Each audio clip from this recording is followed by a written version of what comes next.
Hey there, you wonderful listeners. I have a question for you.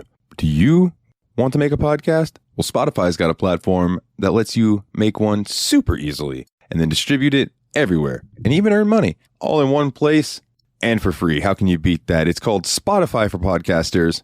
And here is how it works. Spotify for Podcasters lets you record and edit podcasts right from your phone or computer. So no matter what your setup is like, you can start creating today. Then you can distribute your podcast to Spotify and everywhere else podcasts are heard.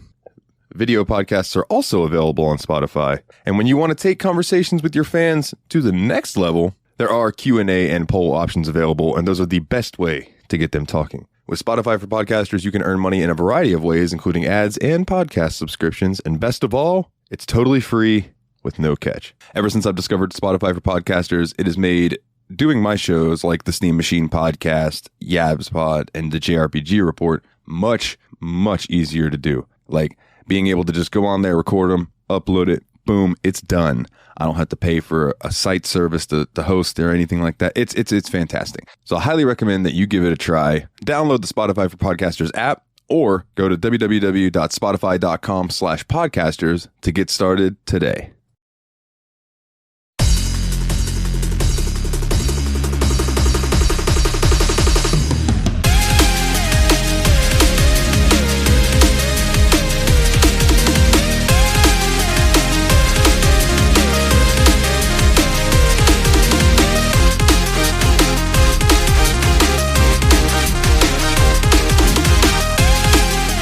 Hey everybody, welcome to episode number 13 of the Steam Machine Podcast. My name is Dalton, and joining me as always is my good buddy and our little buddy.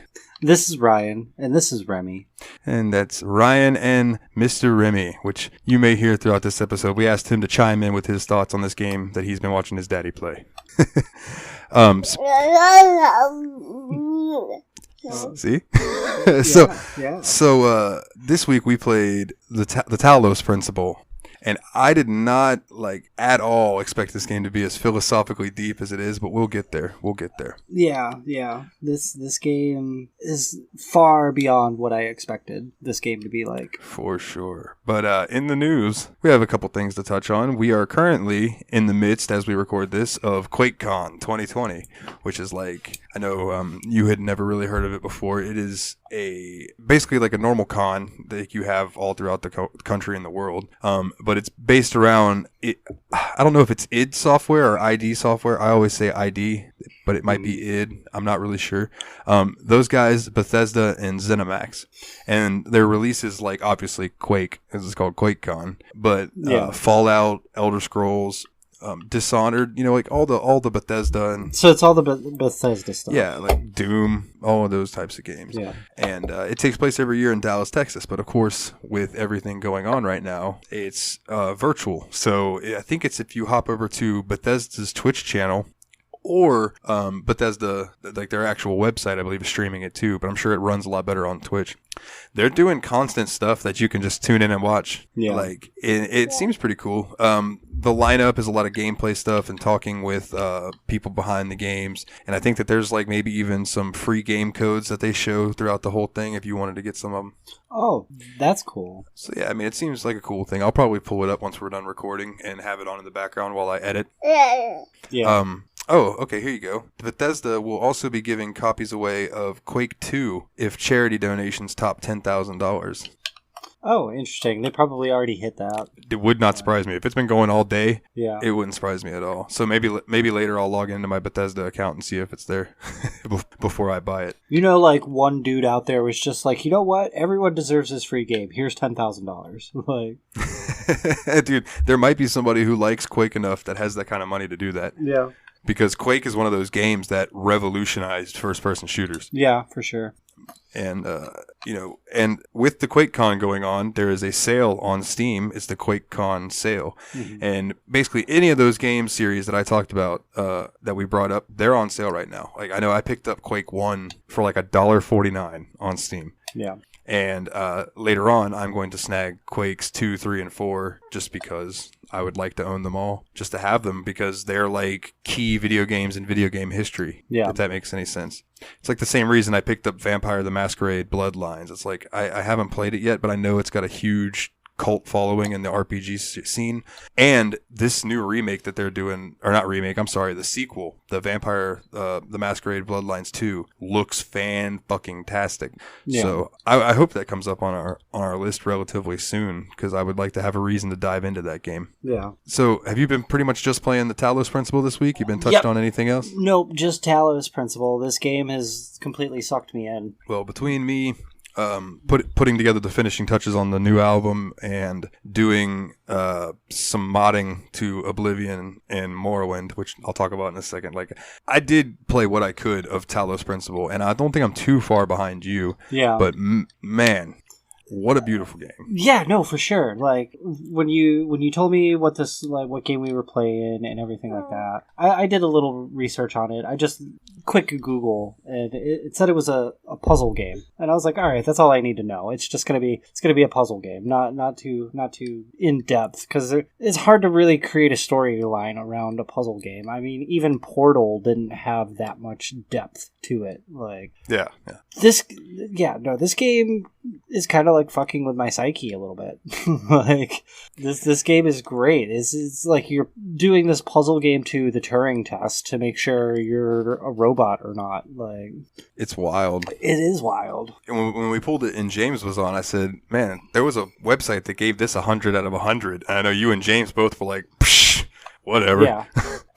But I can kind of get it now playing it. You know, like you said, I went into it just thinking like, oh, this is just going to be another puzzle game. Yeah. It's not.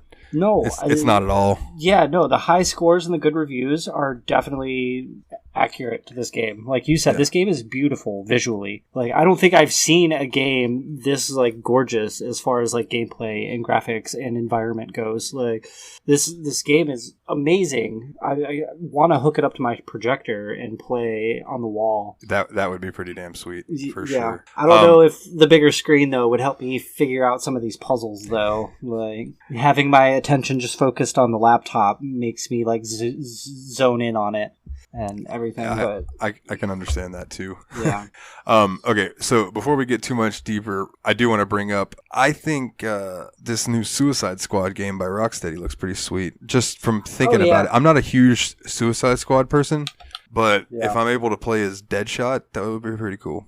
I'm hoping they allow you to play through... It depends on what team they go for, because there's been multiple versions of the team. But if they go with, like, the quintessential, say, like, Harley, Deadshot, Killer Croc, that sort of thing, it could be really fun. I forgot about Killer Croc. Based on... Yeah, even give me Captain Boomerang, where he just fucking throws boomerangs. Like, that's all I want. I want a good playable game with not just some of the main villains, but I want some of the random obscure ones. Give me a level where Condiment Man. You have to, the Condiment King for sure, or Kite Man. Like, just you have to play as Kite Man and fly everyone across from building to building. Like, it looks great though. If it's gonna. I don't know if it's like part of the whole Arkham universe or if it's just like a solo, maybe they're starting their own universe with just the Suicide Squad similar to Arkham. But it would be cool. And that's what I was wondering, because like me and you were having a conversation off mic that I said that I think the Arkham series pretty much wrapped up with Arkham Knight, and then you said that there was something else in production, but Rocksteady is no longer in charge of it. I think it's EA takeover. Yeah, I don't know if it's like official yet, but I keep seeing things online that EA is going to have WB games. So they are getting like the Batman titles, and they are getting everything else that Warner Brothers has worked on as far as like their gaming division. Oh, that's wild. Fuck EA. I mean, they're all right, dude, but like their loot boxes and day one DLC and all that, it's just not my thing. Yeah, no, for sure. The way I look at day one DLC is it's like, if it's done, you guys should just put it into the game. And yeah, no, for sure. I am absolutely over this whole DLC stuff. Like, I think the only things that should have DLC are games that have to be released every single year, like sports games. Well, okay, I get that, but roster updates and stuff like that, they deserve a yearly DLC. But if you're gonna do a game like Skyrim or a playable game like that, there's no reason to do DLC unless you're actually adding more content to the game, like further than what you've already developed. Yeah, like The Witcher 3, when they first came out, there were 16 DLCs, but they gave them all out for free. And they were just cosmetic type stuff. But when they released their 2 expansion DLCs, they were both, Heart of Stone took me, I think, 15 to 20 hours to beat. And then the other one, goodness, why can't I think of it? Blood and Wine. That one I haven't even beat it yet, and I think I'm like 15 hours into it. So, it's like they're major expansions, and they add new places to go, new quests, and all of that. So it's like those DLC are worth it to me. But when it's a DLC like, hey, spend $7 and you can make your character look like this character from this show. It's like, No, like the skins and stuff like that, that's just a fucking cash grab for the little kids. Like, I get like the DLC for the Pokemon Sword and Shield, like the Isle of Armor and everything like that. That's cool. But give me the original fucking regions. Start expanding to include all of the regions of the Pokemon universe at this point. Yeah, totally. That would be sweet. If they could finally do a Pokemon game, like there are ROM hacks for like the older like Fire Red and stuff like that they have 800 and something Pokemon in there. And it's like, if they can do it in the old games, if people just take the time to do it, then the Pokemon Company or whoever does those games could totally do that. Yeah. Does that make any sense? Like, yeah, they could totally put them into the normal game and it'd be fine. Yeah, it might be to the point that, with the new graphics and everything, that they might have to release it on something other than the fucking Nintendo system, which will never happen. But if it's able to be done on a computer and then emulated, put on a cartridge, and then you could play that son of a bitch in your Game Boy Advance, then what's the reason to say that it couldn't be done? I don't know. But I get that technology's come a long way now, so working with those older games is how big is it on the Switch now? Even with the 2 expansions that the first one they released now and the second one they're releasing in November,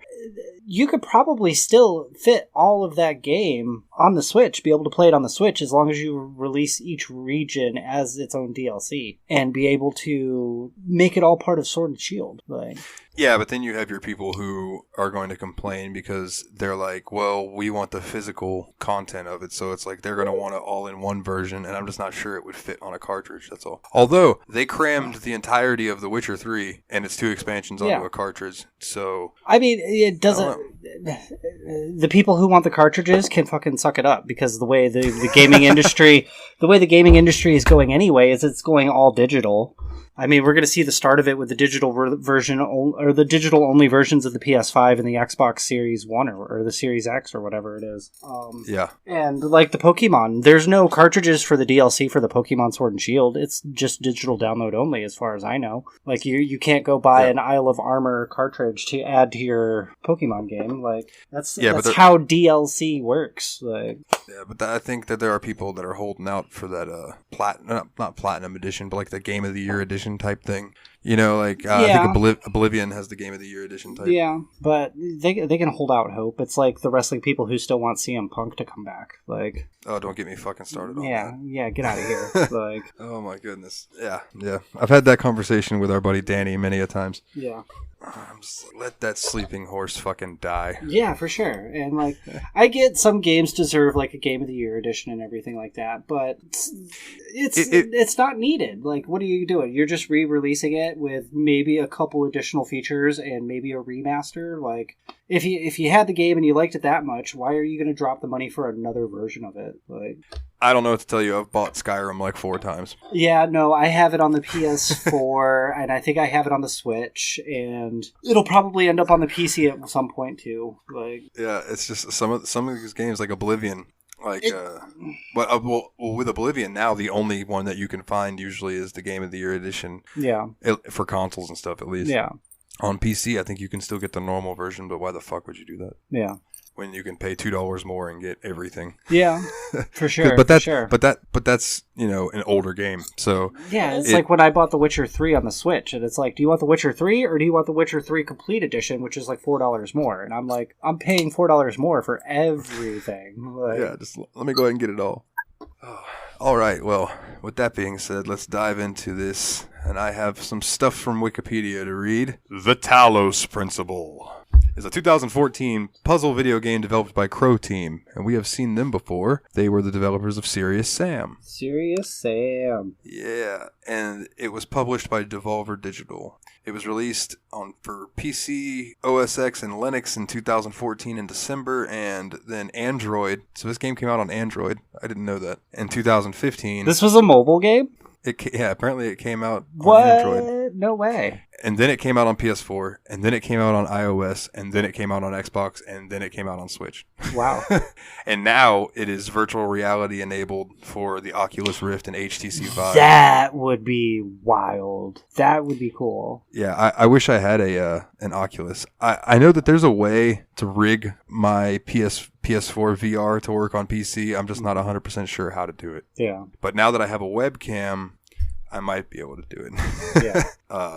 Because I think what I was lacking before, and I'm just realizing this as we're on mic. What I was lacking before is that the PS4 camera doesn't work on PC. So the game features a philosophical storyline, and it takes its name from Talos of Greek mythology, a giant mechanical man who protected Europa and Crete from pirates and invaders. Other names in the game taken from mythology and religion are Elohim, Gehenna, Gehenna, Milton, Samsara, and Uriel. So, have you noticed, did you look and see that you could play this game in either first person or third person? I've been playing first person, but I knew you could do one or the other. Yeah, I tried to play it in some third person, and it was just too strange for me. Yeah. It was kind of like when I tried to play Serious Sam in third person. It was just really weird. Yeah, no, that's really weird. So, interesting fact, this game started off as work towards Serious Sam 4.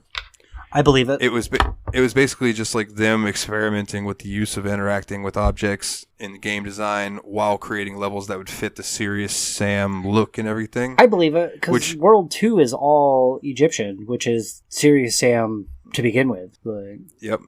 And this led to some complicated puzzles that the team were inspired to build upon, and then they just decided, you know what, let's just make this its own thing. So then they just made this game. They completed 80% of the puzzles and then brought in Tom, I hope I don't butcher these names, Tom Hubert and Jonas Kreitzes. Nah, whatever. Yeah, no idea. Jonas K. Instead of offending them, I don't even try.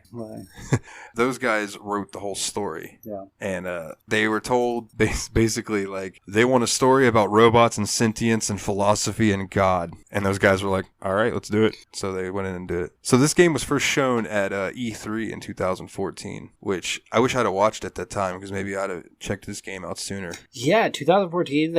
I didn't even know about this game until you brought it up on the list. Like, I wish I would have known about this game. This game is awesome. Yeah, so that's pretty much all I really want to read. Other than, as far as the legacy goes for this game, it says that the Talos Principle has been regarded by various sources as one of the greatest puzzle games of all time.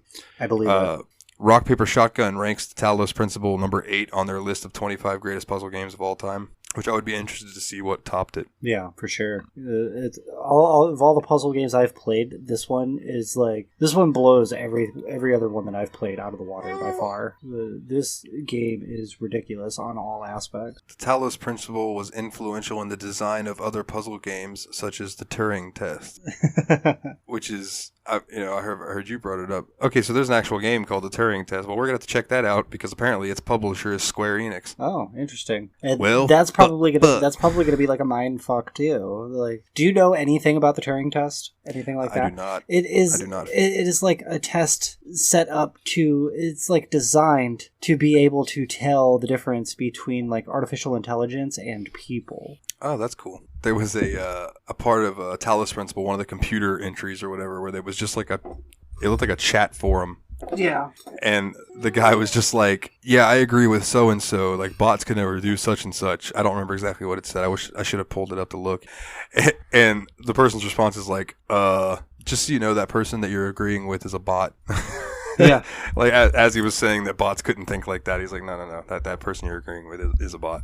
Which, this game, it really made me question, make you start questioning your existence. Like, is anything real? Is life real? Yeah, no, for sure. Like, the more you get into this game, it's like part of the game, the AI system, the PC system, starts questioning you. And it's like, are you a person? Well, how do you know you're a person? How do you know this is actually like what a person is supposed to feel? Like, and the more you actually try to answer as a person, like the more wrong it gets in the game. And it's like, that's not the answer we were looking for. That answer is either not deep enough or it's too deep that makes you think that maybe you're trying to hide the fact that you're not a person by answering so deeply. And like, what the fuck?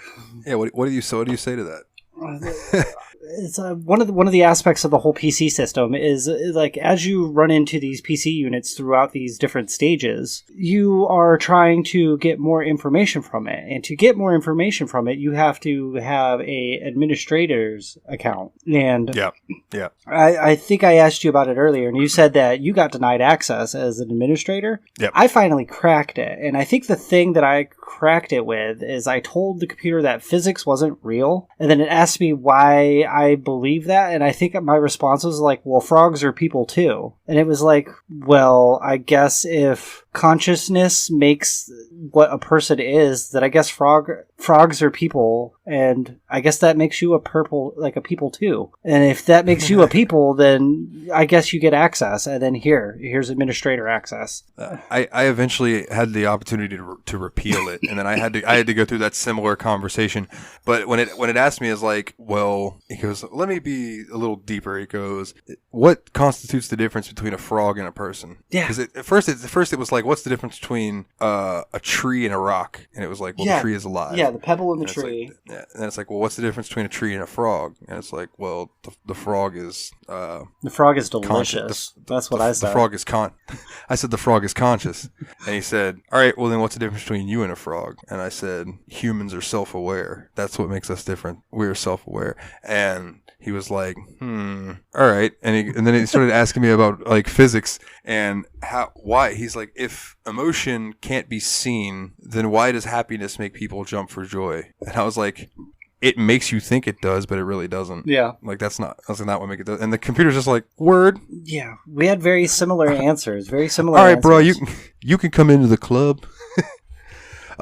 I will say that this game starts off, you just like, your character, I guess, wakes up, and there is just this booming voice coming from the sky, which tells you his name is Elohim, and he is, I guess he's like God. That's what I am getting between this. Is like, it's like God is telling you to do one thing, and then the computer, I don't want to say the computer is the devil. I almost want to say the computer is more like reason and science, because it's like, one of the first things the computer does when it starts to show you that there's something going on here is like you answer all these questions and it's doing its normal computer thing, and then finally it's like, so why are you listening to that voice in the sky? I think the voice in the sky, like it's calling itself Elohim, which is the Hebrew. It's one of the Hebrew names for God in the Hebrew holy text, the Talmud or whatever.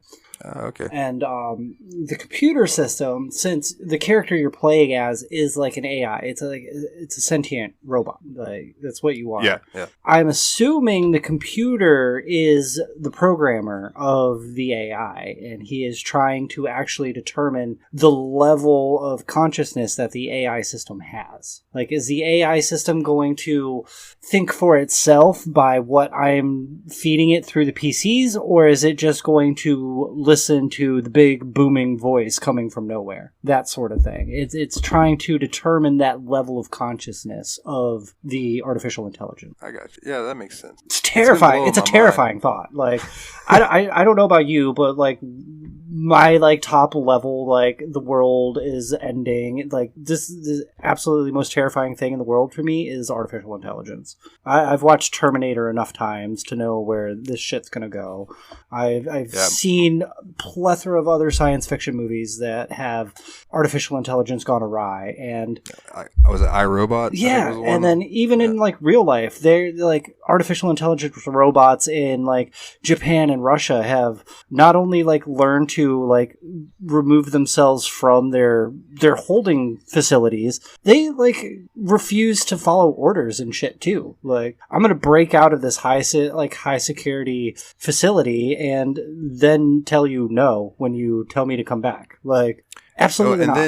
And And then you have the idiocy of humanity, where they had that one AI system that they linked it to a chat, and they were like, hey, chat with this AI and it'll learn from you and stuff. And people trolled it, and that AI became the most racist, sexist piece of shit thing ever. So they just shut it down, and they were like super disappointed in the whole project. And I'm like, man, people fucking suck. That's what you get. Like, it's like when Mountain Dew had the naming contest a couple years ago, and it's like, what should we name our new flavor of Mountain Dew? I think the number one answer was like Hitler did nothing wrong, and you leave yourself open to the fucking assholes who are going to just flood the shit with that. I think there was a study with artificial intelligence at MIT where they were feeding the program thousands of hours worth of like serial killer crime data, like how the serial killers did their things and like the whole investigation reports and all of that.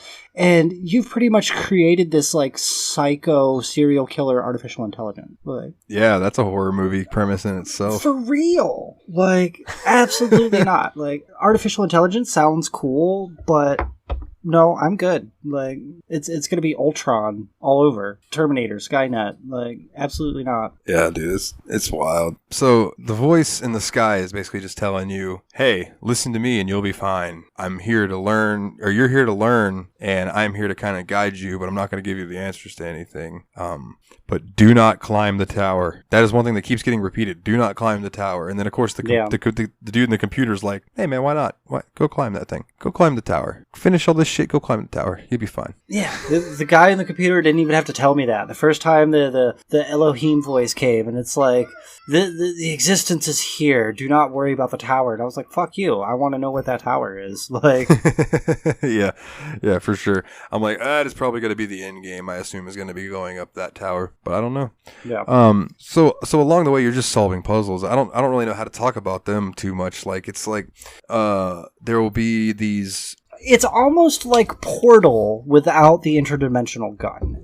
They're brain teasers that make you think not just like, oh, this is a puzzle, it's going to be point A, point A. It takes in the whole environment. It's like three-dimensional where you may have to use objects around you to trigger like pressure plates or something like that. Like, it is a complete full-on thinker. Yeah, and it gets harder as you go on, because when I first started, I was like, oh, this game's going to be a breeze. These puzzles are not that hard. But as you go on, more mechanics are added.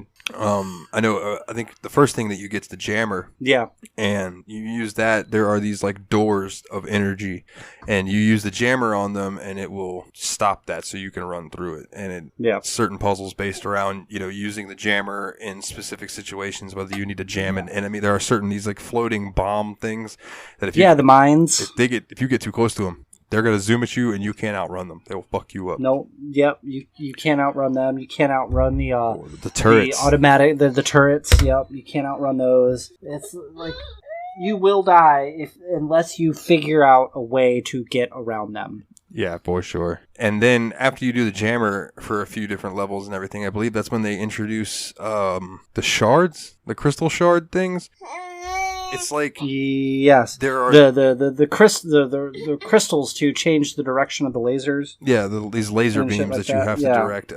There are red laser beams and blue laser beams, and then the corresponding ports on the wall, and you have to try to connect the right ports to the right laser starting point. And you have to use these like crystalline type pod. I don't know. They look like a pole with a crystal thing on top that refracts the light through. It's really a cool premise, but it is. You use those to get through a bunch of puzzles and stuff too. And they progressively started getting harder. And at this point, I'm like, all right, this game's becoming a little challenging, but nothing too bad. Then they introduced the cube. And that's when you start having to deal with pressure plates and stuff. And this is where the game started getting interestingly difficult. And the story is building as you go. And this is what we had already kind of touched on. This is where the computer starts being like, hey, why are you listening to this big voice that's telling you what to do? Like, don't you think for yourself type thing? Yeah. You go through more puzzles, and then the last thing I unlocked was the fan. Mm-hmm. And that introduced even more mechanics, having to use the fan to blow around. That first level that I went into with the fans, where you had to... Didn't you get a little further than that? I think you unlocked the fan before you unlocked the replay feature. No, yeah. Okay. I'm just saying, like, that's where I've gotten, Yeah. I'm not too much further past where you get the fan thing. Yeah. The one where it was a pretty big level, and you had to stand on the 2 floating crates and then stand in the laser beam and block the laser beam. And then while the beam was still charging up the fan over here, you had to jump down into this fan, which blew you across the level. It caught you another fan, blew you over there for you to be able to run in and grab the fan really quick before it turned on so you could get the puzzle piece and get the fuck out. Because basically the whole time you're trying to solve these puzzles to find these pieces, which are like Tetris pieces. That's what I call them. Yeah. No, they call them sigils, but they're geometric pieces. It's like Tetris. They look like Tetris pieces. Okay, so the next mechanic that you unlock, like I said, I don't really know how to even describe the gameplay. This is just something that, like, honestly, you listeners should fucking play because it's fantastic. But the next mechanic is the replay mechanic, and holy shit, that gives me... I do not like it at all. I mean, I get that it's there. It just annoys the hell out of me. Yeah, it's annoying, but I see the point in it. Like, I didn't realize that when you were in earlier worlds and stuff, as you're running around in between the different areas and stuff like that, you saw previous recordings, but you don't know if they were previous versions of you or previous versions of like another system. It blew my mind. I started seeing like these AI ghosts. Yeah, the one that runs at you with the screamer from Serious Sam. Yeah, the Serious Sam Easter egg. Yeah, and then speaking of Easter eggs, the Jurassic Park one where they name the system Ian, or their company is called Ian because it's something. So they're like, Dr. Malcolm will be our mascot. I was like, that's fucking sweet. Yeah, this game gets an automatic 10 out of 10 for me. I don't care how it ends. Just the Jeff Goldblum, Dr. Ian Malcolm, Jurassic Park Easter egg, Dr. Ian Malcolm. Yeah. This game gets a 10 out of 10 just for that. Dude, correct me if I'm wrong. Wasn't I with you when you got that Dr. Malcolm? Wasn't that? Yes, we went to GameStop to pick up Pokemon. Yeah, that's right. I don't really know what else to cover on this first part.